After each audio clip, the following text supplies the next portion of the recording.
Africa Content TV.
It's an abstraction of musical genres. Because music. Only five is the music. Only moral teachings the music. Music, encyclopedia the music. Kabbalah the music. Montage the music. Our salad the music. Cocktail the music. Music.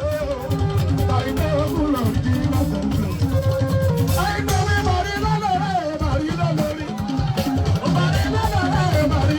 you. I know you make up a bagelola. I know you make up a bagelola. No saber the food, no saber the dish. No saber the food, no saber the dish. I never saw a barusa to go. The young people, you never know.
èmi làwọn ṣòkò tí alápẹ̀lẹ̀ ọ̀run.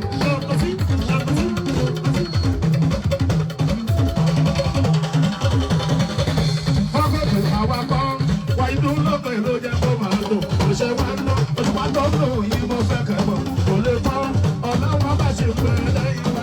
Àwa kan wá inú lọ́pẹ̀ ló jẹ́ kó máa dùn. Òṣè wa ń lọ, oṣù wa tó ń lò yìí mo fẹ́ kẹ́mọ̀. Kò lè tán, ọlọ́wọ́ bá ṣe pẹ́ lẹ́yìn wa.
Tí wọ́n kọ́ mọ́ bàbá wọ́n gbé mi ṣeré.